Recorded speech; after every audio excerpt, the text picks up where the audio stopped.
Hey everyone, Sunken here with part 3 of my series of videos for Elemental. This piece is called Earth, the third in the series. Let me just get rid of the extra channels, we don't really need those for this purpose. And let's just have a listen to it and we'll talk through some of the little bits and pieces that are going on there.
So there we go. So that's Earth.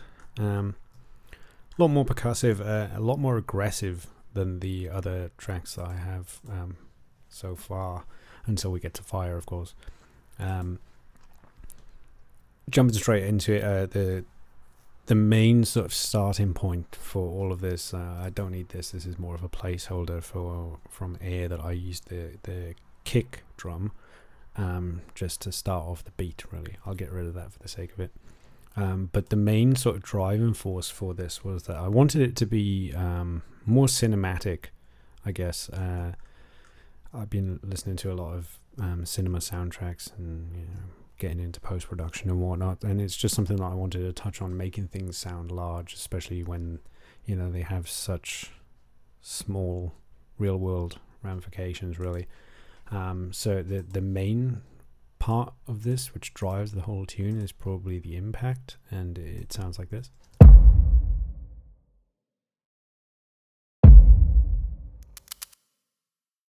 Except for that little bit. Don't worry about that little guy.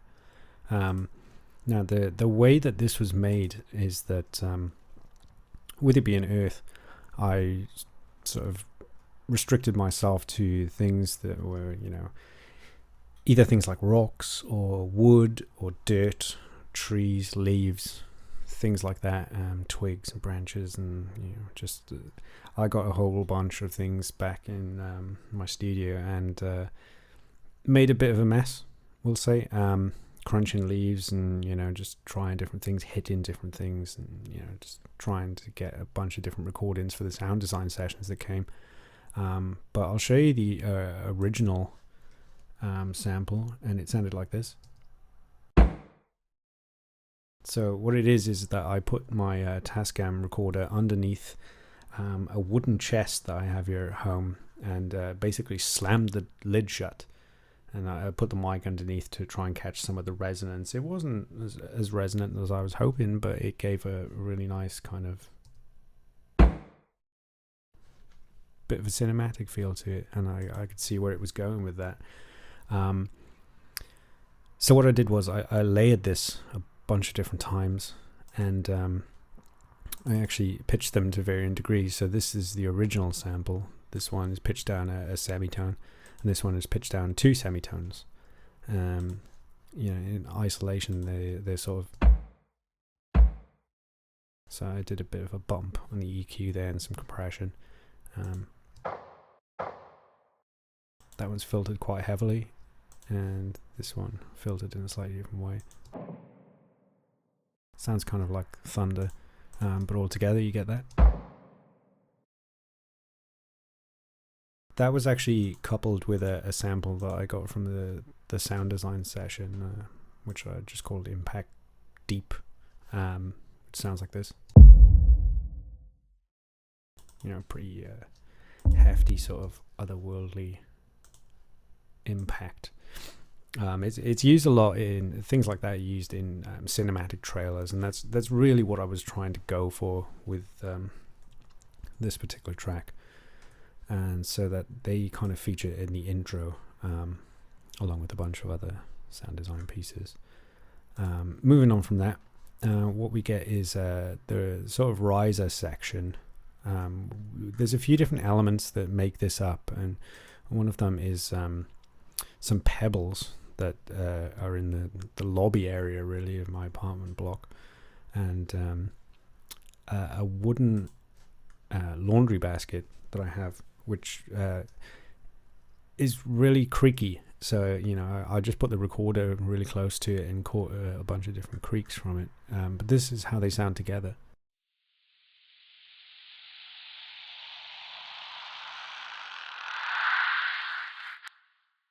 Now, there's a bit of audio trickery going on this. There's a fair amount of well, automation, I guess, and this is what I've done to it. I'll just break this down a little bit just so you can see. So working from the top, I've just done a bit of a aggressive high pass on it, and you know, if I solo this, you can see what I've done here.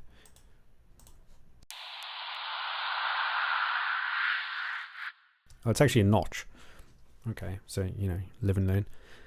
What I did was I overdrove that a little bit, and I put another automated EQ on there, and an auto pan, which basically speeds up as the sound goes on, so it pans really quickly from left to right in a stereo field. So if you watch this, it's kind of a disorienting effect, but I really like it, and I just killed the reverb send on there, just so when the impact hits, it had more of an impact, really. I didn't want the tail end of this riser to carry on into it. So that's the pebble riser. Moving further down, a few more sound design pieces. Basically, I use these a lot, and I spend a lot of time. If you're ever in the position of being stuck in creative block, then what I would probably do is move away from what you're doing, move away from making music, and just disengage from it for a little while. Don't beat yourself up about it, because the inspiration will come back. Use that time wisely, and use it to all credit to Il Bill for this tip. He has a seminar on YouTube, you can watch it if you like, and he talks about separating your sessions. So this was from my so-called night sessions, where I just do sound design, and I ended up with this.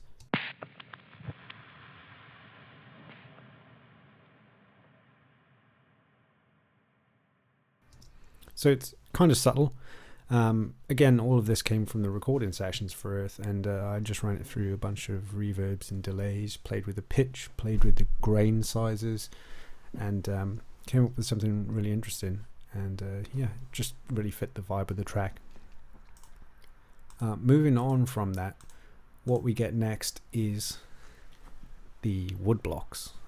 This is actually one of my favorite parts of the track. And what this is it's 2 doorstops that I bought from a hardware store. I actually bought them so I could prop up some equipment, so it was more elevated, but I ended up buying a stand, as you do. So I just decided, rather than let them go to waste, I basically just tortured them in the studio and just hit them together quite severely. And I'll show you the original sound. There's not a whole lot of processing on these, but this is what I ended up with.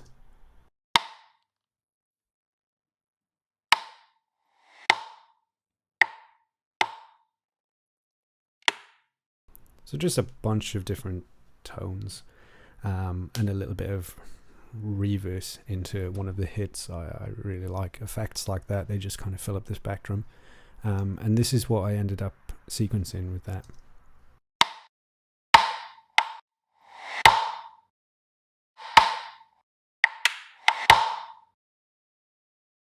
I was trying to play a sort of almost like a tribal-esque melody with the doorstop. Yeah, I figured, you know, Earth was probably as close to being tribal as you could get, and I'm really quite a fan of tribal music. Yeah, I guess it just speaks to people's souls on a primitive level. So moving on past that point, we kind of get into I guess shaker territory is probably the best way to describe it, and ended up with this.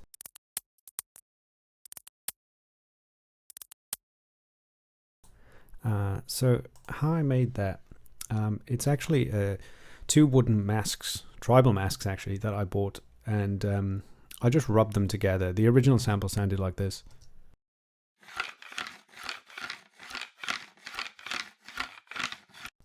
So I just rubbed them together quite severely. But the making of this sample really was the warp modes in Ableton. And what I did was I set it to the beats algorithm, and I wanted it to preserve the peaks so I could use it as a kind of shuffle. But I set it on a follow forwards action, but I reduced the length of it. So basically what this does is it keeps the very, very start of the transient and gets rid of all of the tail of the sample. If I play it for you and mess around with this, you'll see what I mean. So this is it, a full.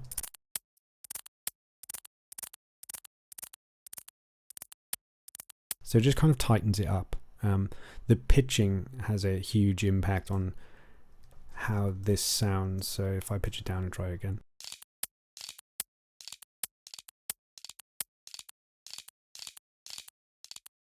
So you can see how, you know, you can get really cool variations from playing with that.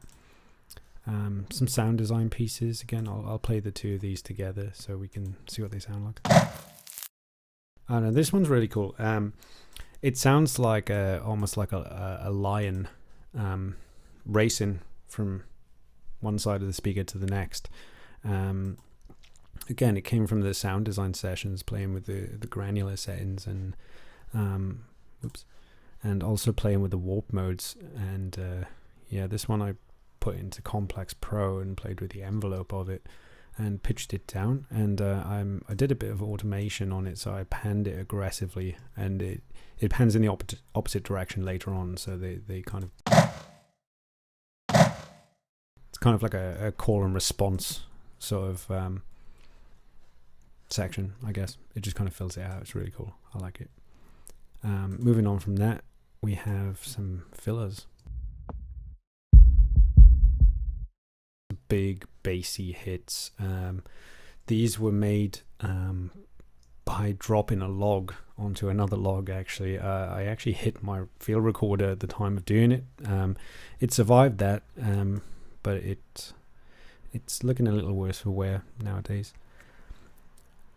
Moving on from that, there's a lot of different audio tracks in here that just kind of come in and out to help the track progress. But there's only sort of small sections of each one, and I'm going to play a whole bunch of them together now, just so you can see what's going on in isolation.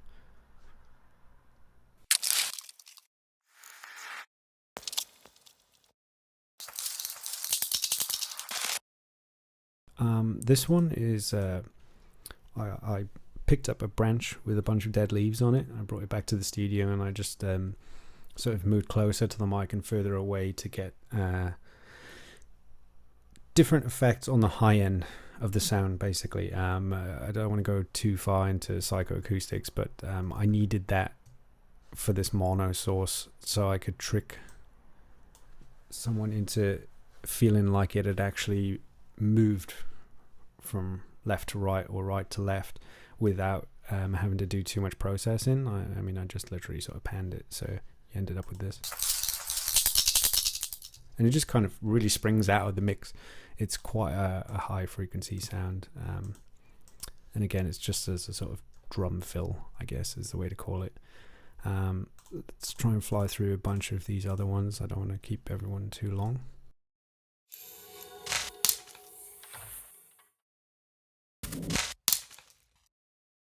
So if you can see this one, I've called it Effectrix.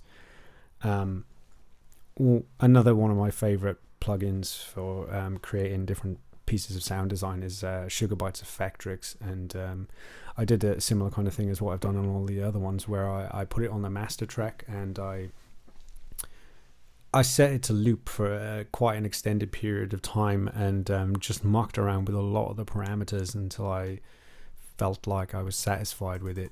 And this one was actually trimmed, but let me just show you. Actually, don't worry about that, you can hear it here. So you can hear a branch snapping and just sort of a glitched fill just before that. This one was made through convolution reverb, the same as how I did the chords in Air. So I put a bit of the mask movement from the shuffle earlier on, and a few twigs, and just layered a bunch of them together and run them through the convolution reverb with it's a choir voice as an impulse response, so it gave it a bit of tonality. Really cool. Let's go through some of the other bits and pieces.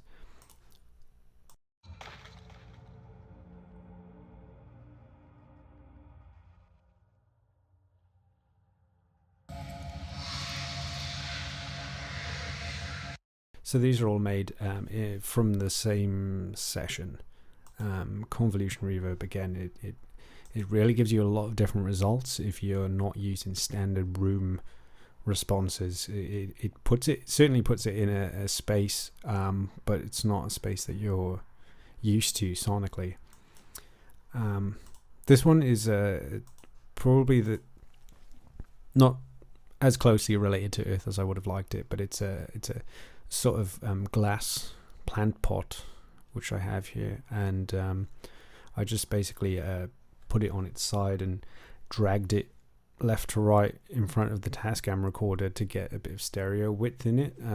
This one I pitched down quite a lot because I wanted it as a background texture, not to fill it up. I had it quite prominent in the mix in an earlier version of Earth, and this is version 4.1 right now, but I believe it's up to 7.2. Whether I'll revisit that, I don't know. But I pitched it down and it just fills up the background a little bit.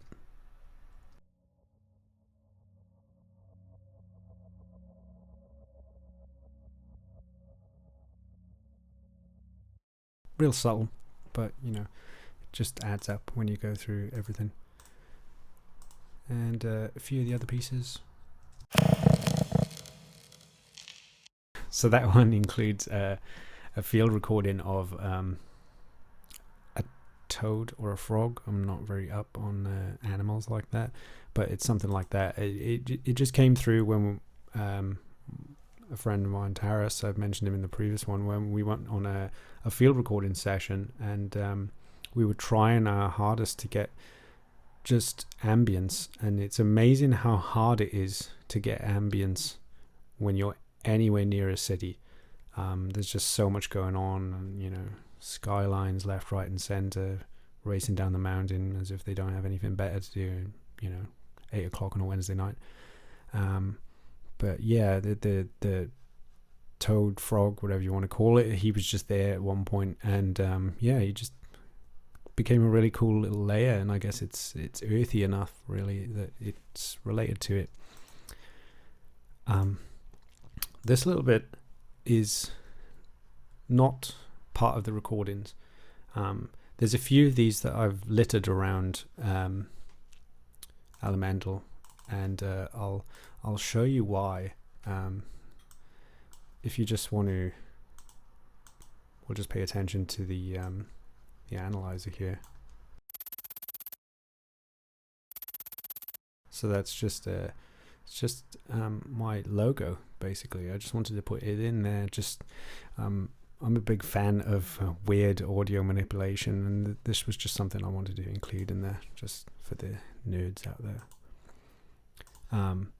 These are a bunch of recordings of me stepping in sand.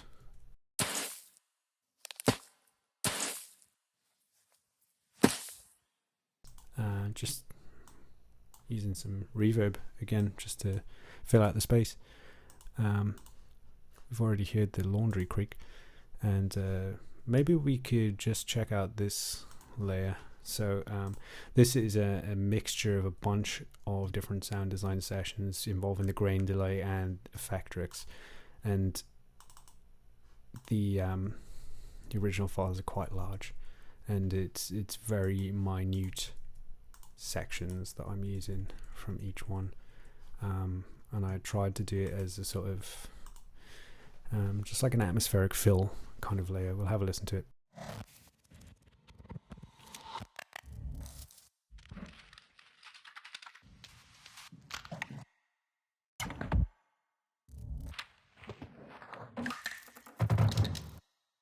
So there's a lot going on in there, and to be honest, it's just one layer, but it makes the track seem a lot busier in the context of everything else, with ambience recordings and impacts and various other bits and pieces. It really helps to fill it out, and there's another sort of bridge section of that in the outro to facilitate blending into the other elements.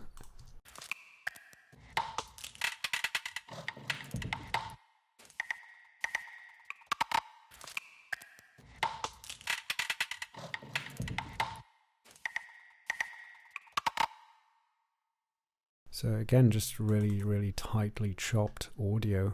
I didn't actually play around with the warp markers, but Ableton warped it by default when I resampled it, so that's why that's on.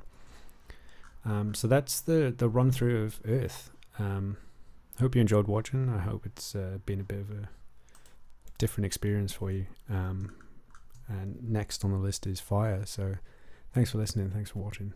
Bye.